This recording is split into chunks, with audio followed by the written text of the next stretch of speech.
right, Football v Football podcast back. Seattle football edition. Going to be covering both the Seahawks and the Washington Huskies. Both teams had a close game, chance to win, but as you can see, I'm wearing all black, which means they didn't. Neither of them won. We're going to start here with the Seahawks losing to the Detroit Lions 42-29. Monday Night Football. Everybody's watching. Like I mentioned, all the casuals had been saying this is the worst 3-0 team in history, or at least this year. And all it takes is them watching the full game on an island game to see that this team is legit. They're a legit team, at least on offense. And you started to hear some of the respect this week about the Seattle Seahawks and about Geno Smith and that offense. Just goes to show you, man. People just talk. People talk without knowing what they're talking about. This is a good team. And we'll start with the offense, the better unit this game. Geno Smith, 38 of 56 for 395 yards. But again, you see the turnover on there, even though it was kind of inconsequential. It was very late in the game where he was just trying to make a play, and then the interception was maybe not even an interception. The ball looked like that it hit the ground. But he had one touchdown, completing 38 passes for almost 400 yards. Should result in more. And if I'm being extremely critical of this game, at the very end there, I guess you can go either way. You can say there were two blatant pass interferences and holds that were not called by the refs. You can say that Geno just has to find a way to make a play. You can say also that the refs call that ticky-tack pass or obstruction by Tyler Lockett, that offensive pass interference that kills a drive. But, you had it in the end. You were down 27-35, and by the way, going for two there, down 20-28, I will never agree with that line of thinking. I keep saying it. I don't know why they're doing it in NFL. They're trying to say, oh, you score two now, and then your next touchdown takes the lead. Well, in this dream world, you don't allow them to score another touchdown. And especially in this game, that's nowhere near reality. So dumb call there by Mike Macdonald. As you see the stats here, Kenneth Walker, 12 rushes, 80 yards, 3 touchdowns. Kenneth Walker is one of the best running backs in the league. There's no doubt about that. He just needs to be healthy. Zach Charbonnet, 2 rushes for 15 yards. They averaged 7 yards a carry. They had 133 yards on 19 carries. That includes Geno Smith. Geno Smith, by the way, great at evading pressure in the pocket and finding lanes. And I have to give huge credit to the offensive line in this game. This is by far their best game of the season. And even when there was pressure coming, there was some pressure coming from that left side to Charles Cross, who maybe has had back-to-back, not amazing games. Amazing by his standards. Still very good games. But when there was pressure, it was the entire line that was, I think, giving up some pressure. Maybe it was like a screen pass or something like that. But well done by this offensive line. And one thing you're going to see here is that while, there were 9 QB hits come after the play, there were only 3 sacks. And if you were to name who the best defensive player on the Lions is, it's Aiden Hutchinson. And Aiden Hutchinson, the only reason he made the stat sheet is because of his 3 QB hits, which I said, of course, they come after the play. They're kind of like pressures. But he had no tackles, no sacks, no assisted sacks, no passes defense. Round of applause for this offensive line. I was very, very, very happy with them given my expectation. And if they can play like this, then when the cavalry come to support them on defense, and we'll talk about the defense later,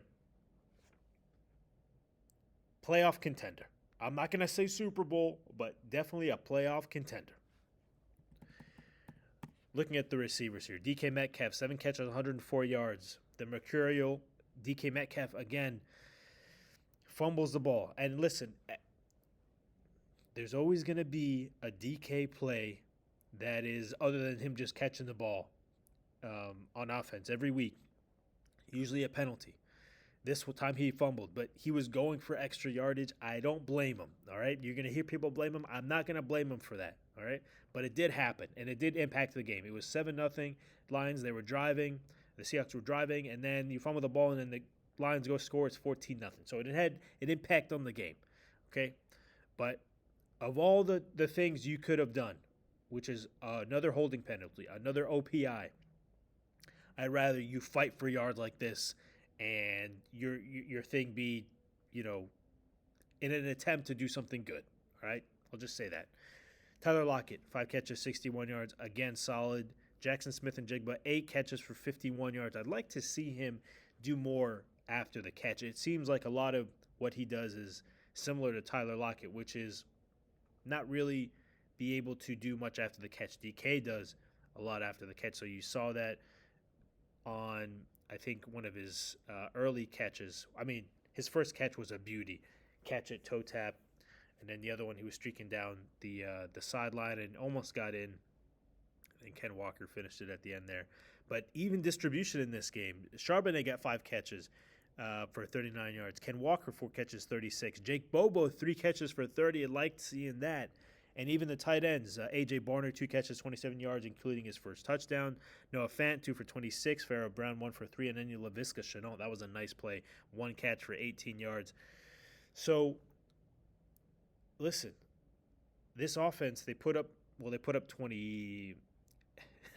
It says 29, right? But it's really like 28.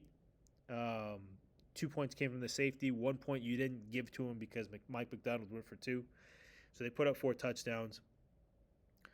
That last quarter was chaotic. Like I said, the officials really started to get into the game in a really bad way as far as the Seahawks go on offense. So, like I mentioned, what they did to neutralize Aiden Hutchinson, this offensive line, really commendable. And you had Phil Haynes finally come in to play a little bit, I think, for Anthony Bradford as that right guard. And Kenneth Walker just has so much fun running on that right side. I mean, Stone Forsythe, you can't say enough as a third-string guy coming in and blocking it, and Phil Haynes and Anthony Bradford and those guys. Well done. We'll look at some of the Lions' defensive stats here. Yes, they had 9 QB hits. They had 9 passes defensed. Now, this is why it's important to always watch the game. I felt like Carlton Davis and Terrion Arnold were holding and pass interfering on every play and just challenging the refs to do something. They said, well, you can't call it on every play. So, we're going to do it, and then if they call it, they call it. I mean, they had no answers for DK. JSN had 8 catches. They couldn't guard him. I mean, same for Tyler. Like I said, they completed 38 passes. So that was their MO. It ended up working because they won the game. But refs have to, at some point, like this 6-foul rule in basketball, fouled out of the game, if you just keep doing it, you got to get something more than just a flag. Just has to happen. Yeah, like I said, 3 sacks, 5 tackles for loss. All things considered, when you drop back 56 times to pass, well done by the offensive line. Moving now to the defense. The supposed strength of your team. Mike Macdonald, defensive genius, coming from Baltimore. Context here I will give, which is you were missing your entire defensive line, starting defensive line, and one of your starting linebackers. Okay, and that is significant. You're missing Leonard Williams and Byron Murphy, and Uchena who's still not back, and Boye Mafe, who's by far your best edge rusher, is out, and then Jerome Baker is out as your linebacker, who had been playing pretty well, not as well as Dotson, but pretty well. And you just allow the Lions to gash you and do whatever the hell they want. I mean, these stats belie the actual story of the game because they were scoring so quick. There's not enough stats to show the prowess of the Lions on offense. I mean, you'll see here, Jared Goff didn't miss a single pass. 18 for 18, 292 yards, and 2 touchdowns. Amon-Ra St. Brown, 1 for 1, 7 yards, and a touchdown because he completed that to Jared Goff. Gibson in coverage. This Gibson, I don't know that I ever want to see Gibson again on the field, okay? We learned something about the depth of the Seattle defense, and it's not great, or it's at least not equipped to stop an offense like the Lions. Jahmyr Gibbs, David Montgomery, they were going through that Seattle defensive line like a hot knife through butter. There was no resistance. There was no resistance at all. And it'll show, they ran for 3 touchdowns here. And, I mean, David Montgomery absolutely embarrassed Devin Witherspoon. Devin Witherspoon, by the way, continues to regress every week. He's getting, he's trying to tackle, but he doesn't know how, or he doesn't have the strength. And even in coverage, this Jameson Williams 70-yarder that you see here, one of his 2 catches, the other catch was 10 yards for a touchdown. Devin Witherspoon, man, just got lost in coverage. Oh, boy. We'll go down here and just look at it more closely. Tyrell Dodson led them in tackles, 10 total, 1 TFL, but he missed at least a couple tackles. He made a big stop, I will concede, on David Montgomery, I think, to keep him in the game late. So Dodson, he always seems to have at least one really good play a game, but he missed some tackles. He made some tackles, but just missed too many. As your middle linebacker, your inside linebacker, you need more. You're going to need more from him. So, listen, I know they were shorthanded, and I know that when you have a defensive line that at least gives some friction, it makes your job a little easier, but not up to par for Dodson today. Tyrese Knight, he's a guy that I didn't notice much in the game, but Brian Baldinger put out some tape on him on his Twitter and showed that he had some pretty good instincts. He ended up with 9 tackles. He had no more stats other than those 9 tackles. But I suppose on some of these interval plays where, I don't even remember which point in the game this happened that, listen, Montgomery only averaged 3.3 yards per carry, so I guess there were some plays that I'm not recalling. Maybe he was running to the outside or something like that where the linebackers did make some plays. So I suppose Tyrese Knight, according to Brian Baldinger, had an okay game. I didn't see much of it. Julian Love, I saw him miss some tackles. He didn't have many stats. Devin Witherspoon, like I said, he is blitzing sometimes, but at the expense of giving up big plays. So if you're not going to make a tackle, Witherspoon, then there's no reason to send you on blitzes.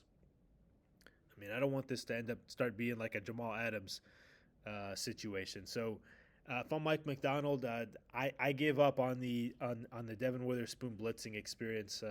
Maybe find another guy that's able to do it. I don't think it's Woolen either. Maybe it's Trey Brown. I don't even think it's Trey Brown. So I don't know that you have the personnel to blitz your corners like this. It's an issue. Derek Hall had an amazing individual play for a sack in this game. That was amazing. Just pulled him down by his collar, pulled Goff down by his collar. Got a QB hit as well and a tackle for loss. He might have been your bright spot on this defense today that gave up 42 points. Draymond Jones had one good play also. He had a sack. But everybody else, Jaron Reed on like the first play of the game got a sack on Jared Goff and then did nothing the rest of the game. Hankins, same thing. Um, there was this guy Bohanna that I had never seen before that was playing interior defensive line, doing nothing. Miles Adams didn't do much, and the defensive back unit was the unit that was all healthy. Love, Jenkins, Woolen, Witherspoon, and you still gave up 42, and you didn't look good in coverage. I mean, you look at the passes defense, zero passes. Well, yeah, obviously, because Goff completed every pass. So, defensive back unit took a step back. There's no doubt.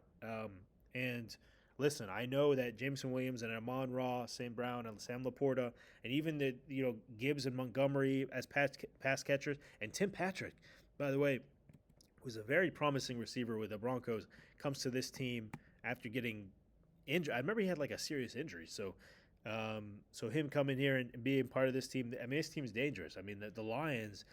I could see the Lions and hopefully the Seahawks meeting in the NFC Championship game. The Lions look formidable, and for the Seahawks to look like that against their defense, who also has some players. Anzalone, by the way, I didn't mention him. He's also a good player for them. He was really even better than Hutchinson this game. So Mike Macdonald, I would say you get a little bit of a pass because you're missing 5 defensive starters. 5 out of your 7, front 7 were out. So I understand that, but the defensive backs, you have no excuse. So got to get guys back, or this defense is not going to look great.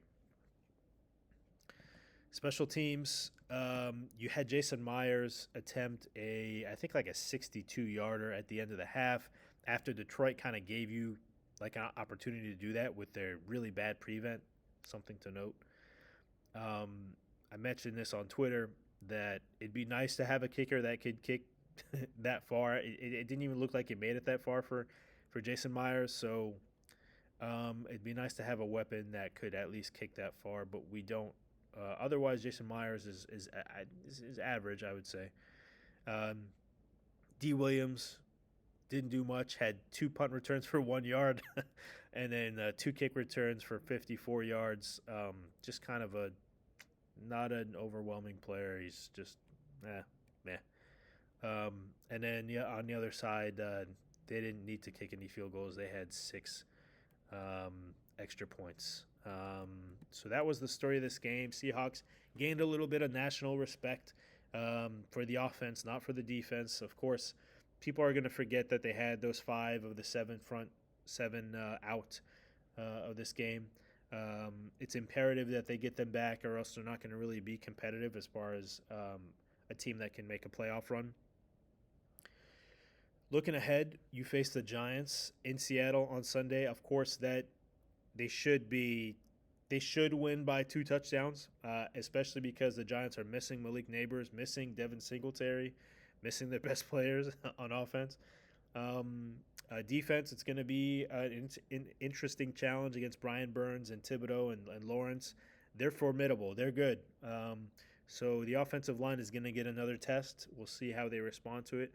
The defense should have no excuse to play against Daniel Jones, and even though I like Tyrone Tracy, maybe even more than Devin Singletary, because he was both a receiver and a running back in college.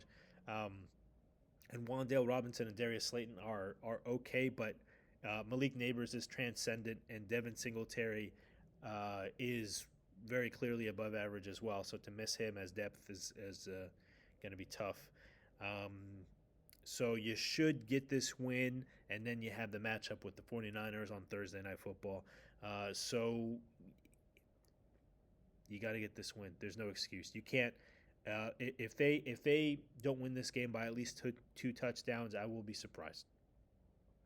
Okay.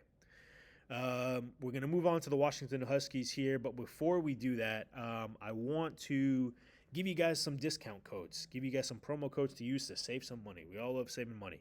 The first is on SeatGeek. SeatGeek is a site where you get tickets to sporting events. Football games, soccer games, basketball games, baseball games. Baseball playoffs is going on now. NHL is coming back.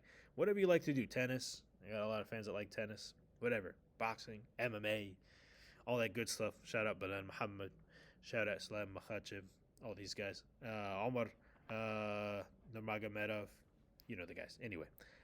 Concerts, comedy shows, the theater, whatever you want. Get them on SeatGeek.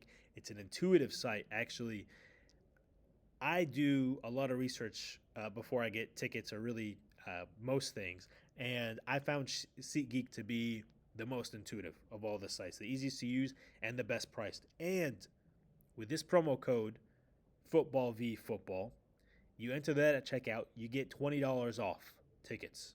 It's a win-win. So the code is Football v Football at checkout. I'm going to put it in the description. Save some money.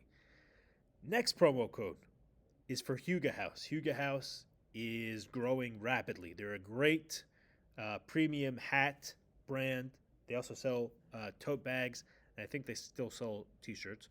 And they're rocked by, I mentioned this before, Josh Allen and Aaron Rodgers and Shohei Ohtani and a lot of influencers like Shane Gillis. Everyone's rocking them. And if you want to get one, you use the code BALL at checkout, BALL at checkout to save 15%. So use those codes, save some money, and we're going to move on to the Huskies. But also, I want to give a special shout out. We had a recent uptick in listens on just the audio version of this podcast. So I think you know who you are. I appreciate you listening to the podcast, or maybe it's a collection of people, but I think it's one person in particular. So I appreciate you listening to the podcast. Hope you're enjoying. All right, moving on to the Washington Huskies at Rutgers in New Jersey, a team that was 3-0. Okay, we're going to start with the Huskies offense here. Will Rogers, solid. 26 of 36, 360 yards, 2 touchdowns. You can't ask for much more. I was listening to KJR. Dick Fain said that the Washington Huskies offense, or just the team in general, but I think especially the offense, ranks in the top 10 in the nation in some of the most relevant statistical categories, and they're not even like close to being ranked.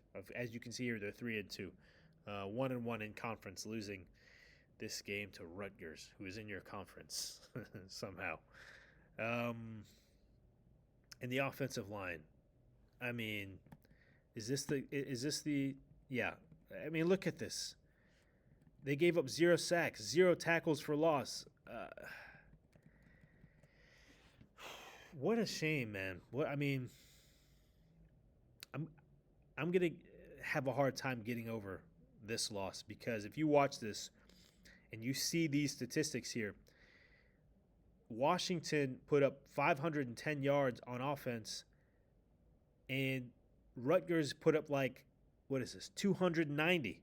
They outgained them by like 200, more than 200 yards, and they lost this game. Jeez.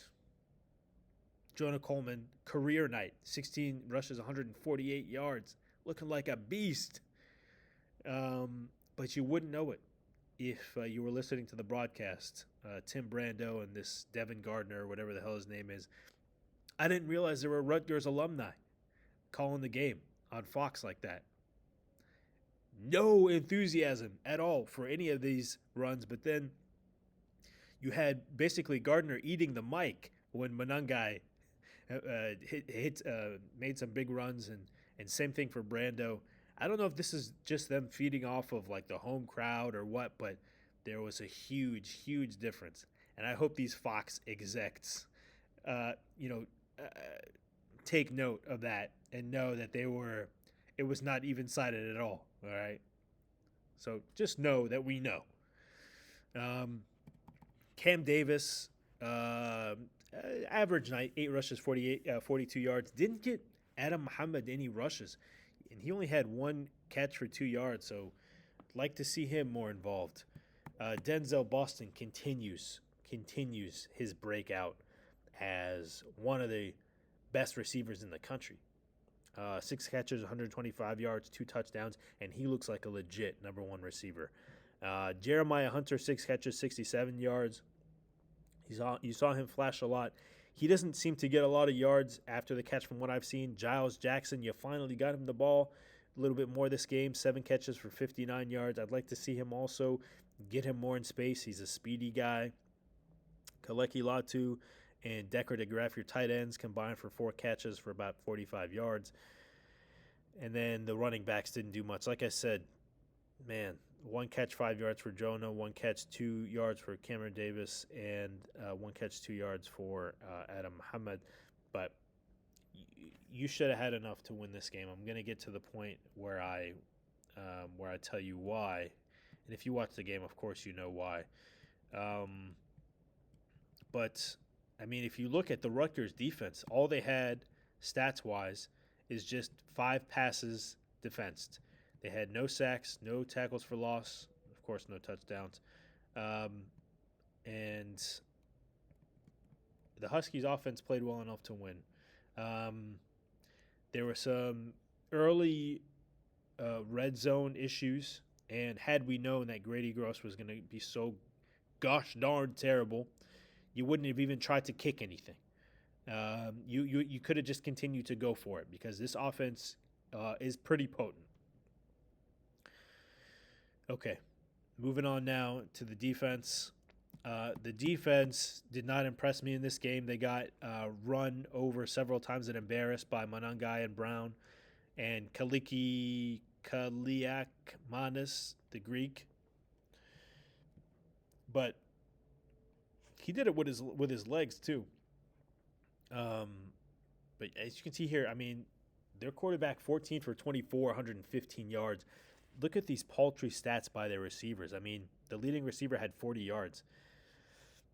It was all about the run game here, and the Huskies' inability to stop the run game or make tackles. They got embarrassed, like I said. Oh, my gosh. I mean, there was a couple runs by Manangai where this whole defense just got embarrassed. And that happened the flow of this game was early on, Huskies' defense looked good. The second and third quarter, they looked awful. And in the fourth quarter, they stiffened up. And the Rutgers wanted, gave the Huskies all the chances to win this game. And the kicker couldn't convert. But Fabiculan, I mean, I don't have much good to say about really many people. This defense didn't really step up to me. Nothing stood out. Carson Bruner, I saw him miss a big tackle on that long run, but apparently he had 2 passes defensed. You get 1 sack in this game from Tupatala. Tunufi, I saw him miss a tackle, at least 1 or 2. I guess Tupatala is your main guy in this game. He had 1.5 tackles for loss and a sack.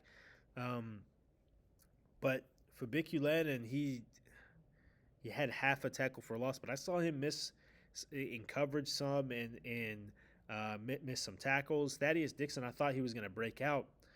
Didn't do. What did he do this game? Thaddeus Dixon had half a tackle for loss, 6 tackles, but I saw him also miss tackles. Zach Durfee, nothing. No tackles for loss, no sacks. Didn't do anything. And Isaiah Ward, who I thought had a chance to break out, nothing. Cameron Broussard, I saw him miss tackles. Just a little bit, more than a little bit, uninspired. They played collectively, like I said, in the first quarter, and then I would say most of the first quarter and then the back end of the fourth quarter. But that second and third quarter, they were getting embarrassed.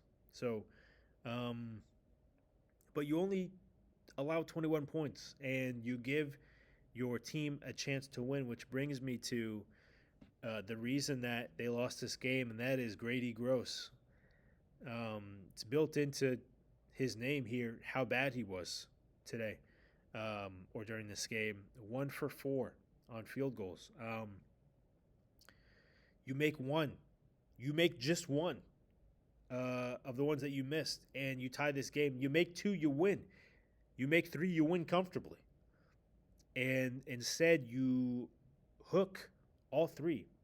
And you'd think that he'd learn and overcorrect at least one of the 2 times after you miss.